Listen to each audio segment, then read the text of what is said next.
Oi, pessoal, tudo bem? Hoje eu tô aqui para falar um pouco sobre as próximas escolas antropológicas. E aí a gente vai ter a escola culturalista e a escola funcionalista hoje. E primeiro, né, a gente começa com a escola culturalista, e a escola culturalista ela vai ter como seu principal representante o Franz Boas. O Boas, ele é um autor que a gente cita muito, a gente estuda bastante, ele foi extremamente importante para a antropologia, extremamente importante para as ciências sociais, né? Porque é ele que vai criar a primeira escola de antropologia dos Estados Unidos na Universidade de Colômbia. Tá?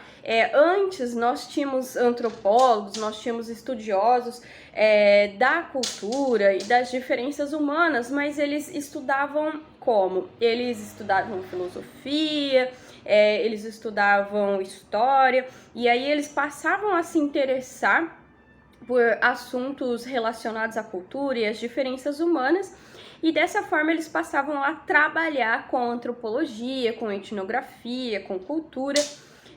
E o Boas ele não é diferente disso. O Boas ele vai ter sua formação, se eu não me engano, em geografia, né? E ele vai estudar, se eu não me engano, solos, alguma coisa assim. Eu vou botar direitinho aqui qual que era o campo de estudo dele.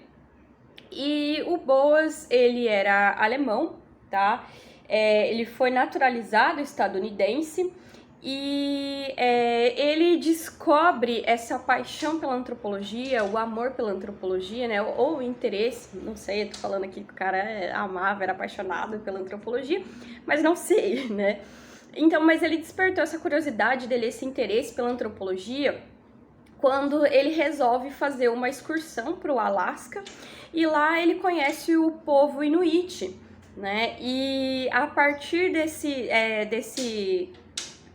enfrentamento, desse conhecimento, quando ele vê esse povo tão diferente do dele, ele passa a se interessar por estudos sobre a cultura e estudos sobre as diferenças dos povos, né, humanos. E o Boas, para ele, a cultura ela tem que ser interpretada de outra forma, não da forma que era interpretado, que era utilizado na antropologia evolucionista. E assim como a antropologia difusionista, a culturalista ela vem para fazer esse contraponto, para ser oposição, para trazer outra ideia sobre cultura, né? Eles não acreditavam nessa ideia hierárquica de cultura, que havia uma cultura melhor do que a outra, né? Que devia se interpretar a cultura dessa forma, né? Para ele, as diferenças culturais elas eram resultado de diversas trajetórias humanas, né? Porque, ora, a gente não tem um caminho só para poder realizar um ato, viver, né, a história da humanidade, né? Nós somos diversos, nós pensamos de formas diferentes, nós temos povos diferentes, nós realizamos o trabalho de forma diferente, nós modificamos a natureza de forma diferente, principalmente com relação ao meio em que a gente está inserido e como a gente precisa fazer para sobreviver nesse meio, né? Então ele era totalmente contra essa questão do evolucionismo social, do darwinismo social, e o Boas, com os alunos dele, né, que vão se tornar esses primeiros alunos da antropologia, da Escola de Antropologia dos Estados Unidos, de Colômbia, eles vão ser muito combativos referente a essa questão do racismo que está institucionalizado, o racismo que está cientificizado por essa visão evolucionista, tá?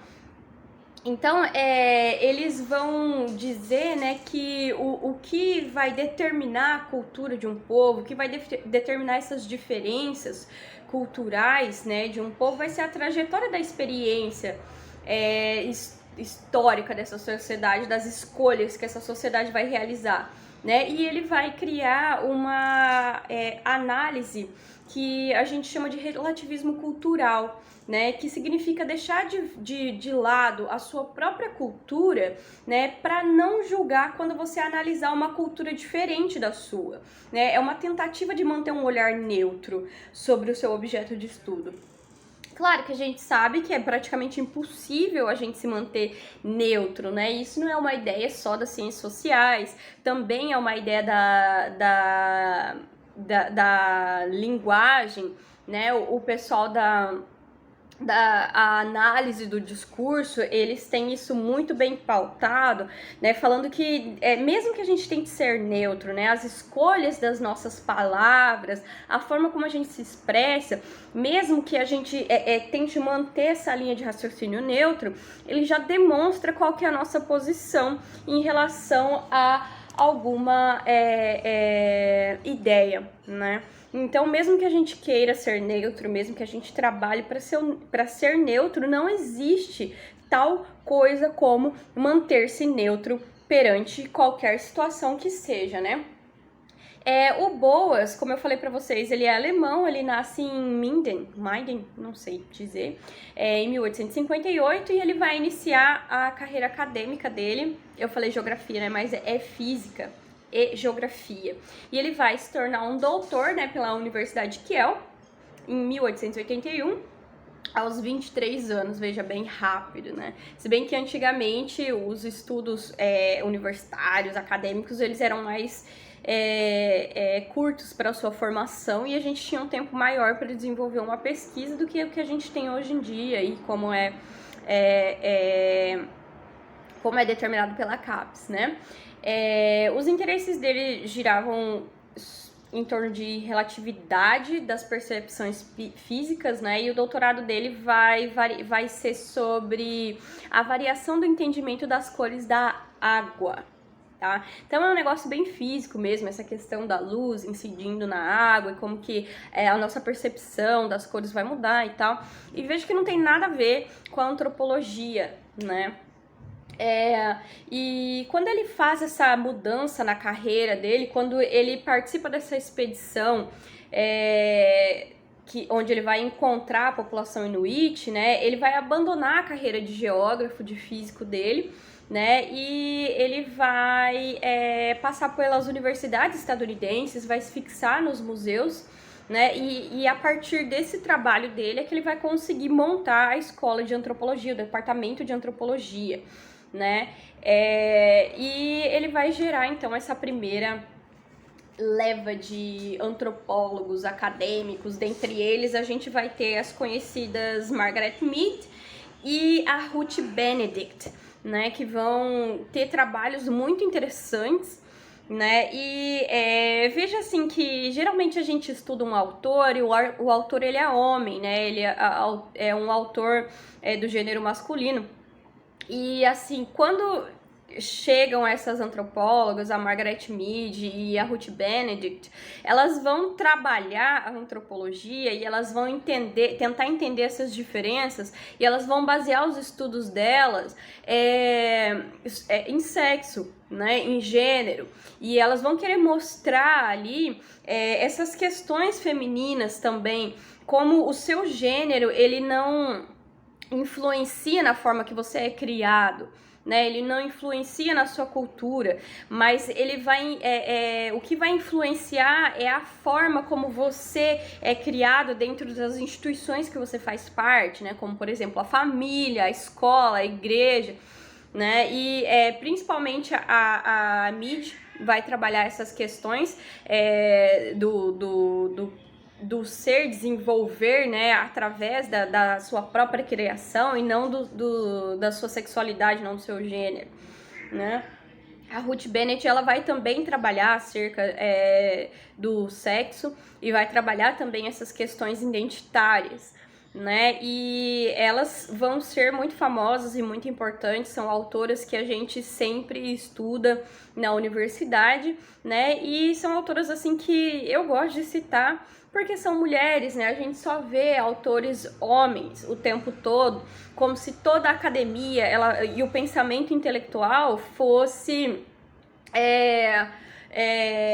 fosse dominado somente pelos homens, né? E o que era verdade até certo tempo, porque nós, mulheres, nós não tínhamos o direito, né, de participar da vida acadêmica, a gente não tinha o direito de estudar, porque culturalmente nós já éramos colocadas nesse lugar de dona de casa, de dona de casa mesmo, né? Não sobrava muita coisa pra gente fazer. Nós estávamos nesse lugar onde, quando a gente nasce, a gente é propriedade do nosso pai, e depois que a gente se casa, a gente passa a ser propriedade do nosso marido, nosso esposo, né? A gente não tinha a propriedade dos nossos corpos, dos nossos seres, né? E eu acho muito importante, muito interessante citar as mulheres que fazem parte dos estudos acadêmicos, que fazem parte, eu vou dizer assim, de uma certa vanguarda, né, feminina na academia, porque a gente vai ter várias autoras, a gente vai ter várias artistas que vão estar rompendo padrões, mas durante muito tempo o mundo ele foi dominado pelos homens e o pensamento intelectual foi dominado pelos homens, né? Então, assim, sempre que tem uma autora, sempre que tem uma mulher, eu gosto de trazer ela para discussão, né? Para a gente poder pensar também esses papéis, né, da mulher na sociedade, da mulher na academia, a mulher intelectual, a mulher que pensa, a mulher que traz novas ideias e que, não desmerecendo de forma alguma, a mulher que resolve ficar em casa, porque o trabalho dela também é muito importante, o trabalho de se manter um lar, criar os filhos também é muito importante, porque, ora, alguém tem que realizar esse trabalho, certo? Não que ele seja dedicado à mulher. Hoje em dia nós vemos homens que realizam também esse trabalho, né? Entre o casal. A mulher, por exemplo, decide ir trabalhar porque ela ganha mais ou porque ela tem uma aptidão maior a realizar o trabalho, e o homem, né, ele resolve ficar em casa, cuidar dos filhos. Isso também existe hoje em dia, muito, bem menos do que o contrário, mas existe também, né? E o Boas, voltando aqui para os assuntos, né? O Boas, ele teve uma atuação muito marcante, política, assumindo essa postura antirracista conjuntamente com os seus alunos, né? Nos Estados Unidos, que foi um país extremamente racista e é um país extremamente racista. Para a gente poder compreender o racismo nos Estados Unidos, né? Os Estados Unidos foi um dos países que teve o apartheid até os anos 60, né? Ou seja, era institucionalizado, era lei que brancos e negros não poderiam se relacionar, não poderiam habitar os mesmos lugares, haviam assentos separados para negros e assentos separados para pessoas brancas. Então, assim, haviam bairros de negros, escolas de negros, universidades de negros, música para negros, enquanto haviam também para brancos, e havia essa separação real, né, distinta do que poderia ser realizado por pessoas brancas, que era praticamente tudo, né, principalmente se você for um homem, e o que as pessoas negras poderiam realizar, né? Então, assim, diferente do Brasil, onde a gente vai ter um racismo velado, né? É um racismo que as pessoas às vezes não compreendem. No Brasil tem toda essa questão de se pensar que não existe racismo, né? Os Estados Unidos, assim como a África do Sul, ele vai ter o apartheid e vai ter a presença do Ku Klux Klan, por exemplo, né? Que foi muito violenta nos Estados Unidos, né? Mataram-se muitas pessoas por conta de sua cor, né, por conta da cor da sua pele. E o Boas, ele foi muito importante nessa luta antirracista, né? E ele vai fundar a Associação de Antropologia, né, que hoje é uma das mais importantes associações antropológicas do mundo, né? E essa associação de antropologia, ela vai ter vários antropólogos muito importantes na história dela, né, contribuindo teoricamente, né? E o Boas, ele vai ficar conhecido então como o pai da antropologia estadunidense, né? E as ideias dele vão influenciar os antropólogos até hoje, e inclusive Gilberto Freire, né, sociólogo brasileiro, que escreve Casagrande e Senzala, né, que é um dos clássicos da sociologia brasileira. Ele vai escrever um prefácio no Casagrande e Senzala em 1933, falando que ele deve esse acordar dele para se libertar, né, da visão negativa sobre a mestiçagem ao Boas, né? A gente sabe que Casagrande e Senzala mostra, sim, tipo, uma visão hierarquizada, extremamente romantizada do que foi essa relação entre senhores e pessoas escravizadas hoje em dia, mas na época que o Gilberto Freire ele escreve esse livro, né, ele fica muito famoso, né, e ele é famoso até hoje em dia, e ele é um dos responsáveis por a gente ter essa ideia de que o Brasil é um país extremamente miscigenado e que não tem racismo no Brasil e coisas desse tipo que hoje em dia a gente já não acredita, né? Principalmente os sociólogos brasileiros, né? E a ideia do Boas seria mais ou menos essa, com a antropologia culturalista, e a gente vai discutir mais para frente as questões do relativismo cultural, né, e como isso é importante, como se dá as questões do relativismo, mas essa é uma aula, assim, mais ou menos para a gente pensar mesmo a escola culturalista que o Franz Boas ele vai inaugurar, né. Hoje também a gente vai falar da antropologia funcionalista, que tem como principal antropólogo, né, que tem como seu fundador, o Bronisław Malinowski. Né? Malinowski é outro nome que a gente fala muito na antropologia, é um dos primeiros autores que a gente vai ler na antropologia, e o Malinowski, ele era polonês, tá? E ele fundou um campo de investigação que a gente chama de etnografia, tá? Então, para essa escola, né, para a escola funcionalista, para eles, né, a cultura ela vai ser uma soma de todas as instituições humanas, né? Essas instituições podem ser as jurídicas, econômicas, religiosas, familiar, né? E a soma de tudo isso vai ser a cultura, né?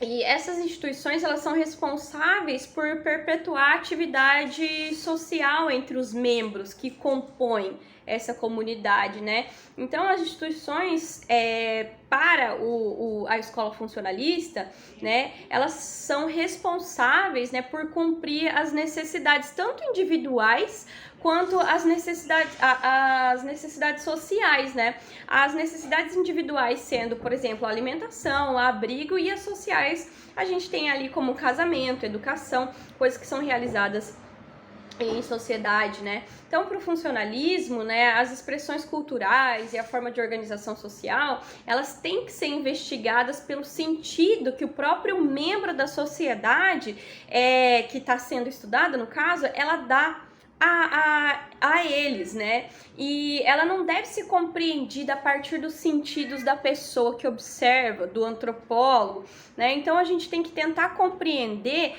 a partir do ponto de vista do nosso objeto de estudo. É meio chato chamar de objeto de estudo, né? Mas a gente chama, né? E o Malinowski vai falar que isso é importante, que é importante uma imersão dentro dessa cultura, né? O que ele depois vai chamar de observação participativa, né? De você fazer parte dos rituais, conhecer esses rituais, né? E eles compreendem a sociedade, né? Como cada parte da sociedade de acordo com a função para a estabilidade da própria sociedade como um todo. Então, cada partezinha da sociedade para os funcionalistas, elas são muito importantes para manter essa sociedade coesa, né? E essa visão, ela é sistêmica, né? Ela vai observar quais fatores diferentes que vão unir, que vão compor, né, a sociedade e que vai formar um grande sistema. É como se fosse uma máquina que tivesse engrenagens, né? E essas engrenagens, todas elas, o bom funcionamento delas fosse necessário para funcionar essa máquina maior, que seria a sociedade, né? E de acordo com essa perspectiva, né, eles têm uma perspectiva meio durkheimiana, né? Essas partes desse grande organismo, elas não vão funcionar isoladamente, né? Então, essas pequenas propriedades, né, dessa grande máquina, essas pequenas engrenagens, elas não funcionam sozinhas, elas vão funcionar como um todo, né? E elas foram desenhadas para funcionar juntas, né? E quando uma delas deixa de funcionar, então toda a máquina, todo o sistema, ele vai sofrer, tá? Esses danos. Eles vão dizer, né, e como é que se mantém coeso a sociedade a partir dessa visão funcionalista, né? Eles vão falar que é a partir do consenso, que é isso, o consenso entre os membros dessa sociedade é que vai garantir a estabilidade social, né, e os valores comuns dela. E esse modelo de análise, ele vai influenciar muitos estudos, né, dentro do campo da antropologia, especialmente os trabalhos sobre cultura, instituição e participação social, tá? E o Malinowski, ele tentava compreender, né, as instituições sociais de uma perspectiva universalista. Então, o funcionalismo do Malinowski, ele vai inspirar muitos trabalhos e vai inaugurar esse novo campo de estudo. E ele vai tentar enfatizar a importância dos estudos do comportamento social, né, e as relações sociais num contexto cultural concreto. Ele vai tentar estabelecer um paradigma metodológico, né, para substituir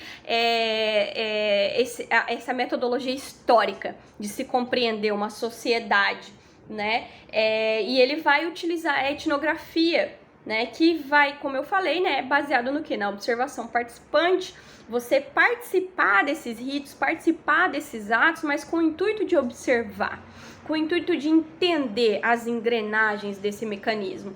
Então, a metodologia do Malinowski seria ir lá com um caderninho, observar um ritual. É um ritual de magia, um ritual de fertilidade, alguma coisa dentro dessa comunidade que ele está estudando. E aí ele vai lá, vai participar desse ritual, vai ficar anotando ali bonitinho, vendo tudo que está acontecendo. E depois que ele tiver anotado todas as observações que ele realizou, quando ele estiver tranquilo lá no escritório dele, ele vai ler essas anotações e ele vai partir para sintetizar essas coisas que ele observou, né, esses atos que ele observou. E então esse ato de você sintetizar, de você compreender o que está acontecendo a partir dessa tua observação, que vai ser a etnografia. E aí ele vai lá e vai tentar passar para o papel, né, o que aconteceu, o que ele observou, o que é aquele ritual, por que aquele ritual existe, por que aquele ritual é importante, quem realiza aquele ritual? São os homens dessa comunidade, são as mulheres, são as crianças, são os jovens? Existem roupas específicas para esses rituais? E se existem, por que existem essas roupas específicas? Quais são essas roupas específicas? Esses rituais são realizados com outras comunidades e por que isso aproxima ou não as outras comunidades. Então, assim, é uma observação muito rica, né? Se observa tudo que se pode observar, né? Para depois poder pensar sobre isso e tentar traduzir o que essas observações querem dizer, né? E a gente vai ter alguns outros autores que vão fazer parte da escola funcionalista, como Herbert Spencer e Talcott Parsons e também Robert Merton, tá?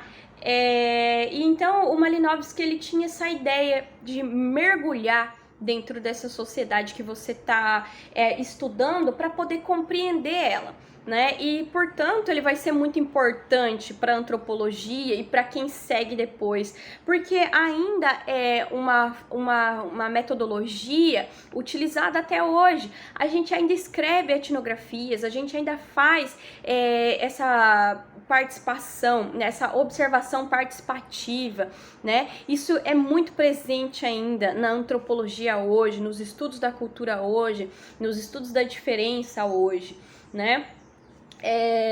E assim, só para citar que o grande estudo do Malinowski vai ser sobre os trobriandeses, né? É uma comunidade, uma sociedade